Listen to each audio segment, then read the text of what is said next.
Hey guys, Underground Geek here, just doing a little top three of the Robins, in my opinion. I'm going to count down the three top ones and then pick from there. I know there's a lot of Robins. I know there's a lot of Robins. Okay, it's hard to pick. And I originally had another guy in there, but I took him out last minute. I feel like he's a little underrated. I'll go ahead and tell you Tim Drake. I feel like Tim Drake's a little underrated. He did a part in Batman Beyond lately on that little run that they were doing. I thought it was great. Now, some people I know was like, "Oh, I can't wait till McGinnis comes back. I can't wait, can't wait." I'm like, "Yeah, but I haven't even missed him. Like Tim Drake's awesome." And then on this rebirth, he's kind of semi died in the rebirth run right now, but he's like hid away in this jail, but then he like breaks out. I mean, he's awesome. He's awesome. Anyway, so my top three Robins is going to be Jason Todd, of course, he's my man. Dick Grayson, Nightwing, gotta have him in there, and Damian Wayne. I mean, he becomes Batman later on and sells his soul to the devil to protect the town of Gotham. I mean, how cool is that? Well, anyway, I want to start with Jason Todd.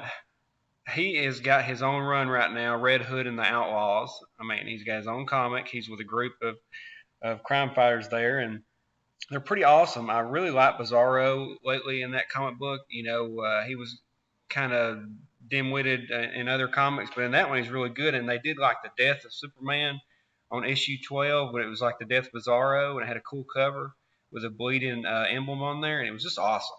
It really made me feel bad for him, and that's actually the first one I had read of that run was the number 12, and like I felt really bad. I really wanted Bizarro to come back, and that's hard to do. Well, anyway, yeah, Jason Todd. I mean, he stopped Supergirl's grip one time, like knocked her hand loose from her grip, and that she's a superhuman. She's a Kryptonian.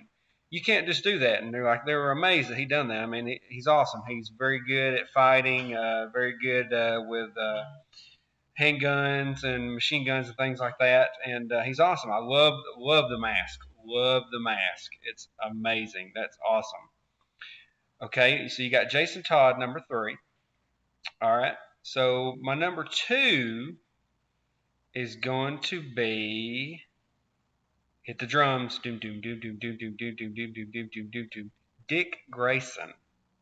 Okay, I'm going to pick Dick Grayson as number two because I mean he's Nightwing. I mean they say he's one of the best ones ever. Like there's been multiple characters on the comic books that said he's the best. He's the best Robin there ever was.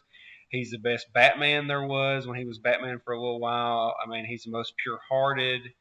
He's a really good character, and they always kind of lean on him. And I mean, it doesn't hurt that he gets the girls all the time. But so Dick Grayson is very good at acrobatics, of course, given his background, and he's very good at combat with those little sticks he has. And I mean, Nightwing is pretty cool. I've read a couple of his comics. Never really got into him as much as the other ones just because he was a little bit too awesome for me. I mean, I don't know. I mean, I like bullets and I like things like that, fighting, and he's a little bit too good sometimes. But anyway, moving on. So, lastly, I'm going to tell you, since you already know who my pick is, and that's going to be, of course, Damian Wayne. And the reason I pick him is, I'm going to tell you, I just feel like he is the most interesting character out of the top three that I picked. You've got somebody that was raised by Ra's al Ghul. He's raised by the demon himself, Ra's al Ghul, and still managed to come out all right. Now, he's the biggest a-hole you will ever meet in the comic books, and I love that. I love that he has such an attitude that it stays on par with Batman because it really does parallel a son father kind of type of deal there because they're always going back and forth. And I love how he calls him father very properly. Like I almost hear it in my mind when he's talking to his dad. And I can really see him growing up one day and becoming an awesome Batman. If you've ever read that one run, I can't remember what it was called, where I think it was on Earth 666 or something like that, and he grew up to be Batman and then got killed, but then sold his soul to the devil and came back to be immortal to protect the city of Gotham. I mean, you got to check that out. It's pretty awesome. Jason Todd was Batman for a while too. He was pretty cool with the full face mask Batman, but I digress. Anyway, Damian Wayne's awesome at combat. I mean, to be a little kid, he still acts like a little kid in Super Sons. Which, if you like comics with real characters, check out Super Sons with DC. It's really good. Superboy and Robin, Damian Wayne are on there, and they do really good together because they parallel each other just like Batman and Superman do. But Superboy's not like he can't control his power, so he's not overpowered. So they're almost on the same level sometimes, and it's really good. Like the dialogue actually gets my attention, and then I'm almost 30 years old, and it still gets my attention because it's so well done. So yeah, that's my top three that I'm going to pick. My winner being Damian Wayne. Tell me what you think about that in the comments. Go ahead and go down in the comments and bash me and tell me that I suck. That's awesome. That's what everybody else seems to do. I'm just kidding. But anyway, I've got some more videos coming up.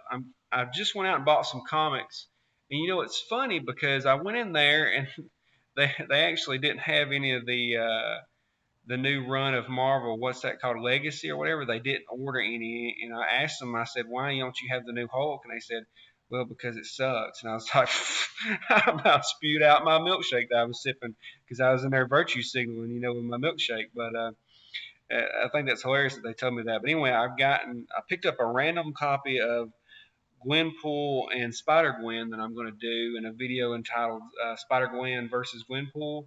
And I'm going to kind of contrast both these issues and see which I think is better and see which is better in the art, dialogue, and things like that. And just see what you think. And write down in the comments what you think about that and you think that's a good idea. And also, I got someone that asked for me to do some manga. And so I've been wanting to get back into manga. I used to really like it when I was a kid. I liked it actually more than comic books when I was younger, just because the dialogue was very intense for younger people.